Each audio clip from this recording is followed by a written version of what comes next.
నేను కోరుకునేది కాదు. నేను మార్కెట్ చైర్మన్ కావాలనుకుంటే 2004-2005 సంవత్సరంలో సూర్యాపేట మార్కెట్ చైర్మన్ అయిన అవును స్వర్గీయ మాజీ ముఖ్యమంత్రి రాజశేఖర రెడ్డి గారితో దామోదరి గారి ద్వారా అలాంటి సన్నిహిత సంబంధాలు ఉండే. కానీ నేను ఎప్పుడు కూడా పదవులు తీసుకోవద్దనే ఒక ఆలోచనతోటి దామోదరి గారి నాయకత్వంలో పనిచేస్తూ వస్తా ఉన్నాను. దాని తర్వాత మొన్న ఈ పాలకవర్గం గురించి ఈ ప్రభుత్వం వచ్చిన డిసెంబర్ 6వ తారీఖు వచ్చింది 23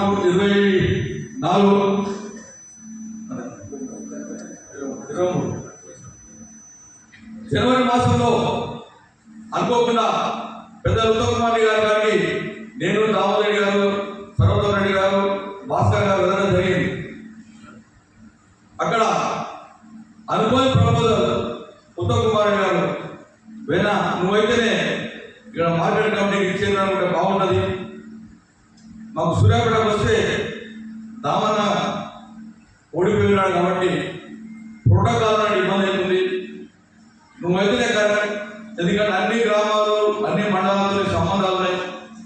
ఈ రైతాంగానికి ప్లస్ కాంగ్రెస్ పార్టీ కార్యకర్తలకు వెళ్ళవేళ అనే ఉంటాం, అధికారపూర్వకంగా ఉంటే బాగుంటుందని చెప్పి వారు ప్రపోజ్ చేయడం జరిగింది.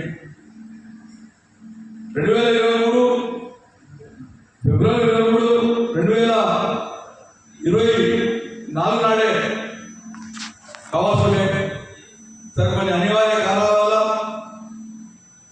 కొంతమంది అటు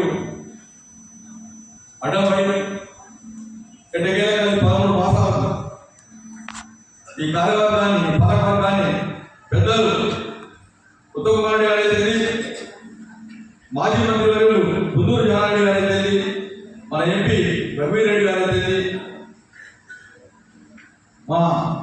మన ప్రియతమ నాయకులు మాజీ మంత్రి వర్యులు దామోదర్ గారు అయితేంది, యువ నాయకులు సర్వోత్తమ్ రెడ్డి గారు ఎప్పటికప్పుడు దీన్ని సమన్వయపరుస్తూ ఈ పదవులకు ఏర్పడడానికి వారి కృషి బాగా ఉందని కూడా తెలియపరుస్తున్నాను.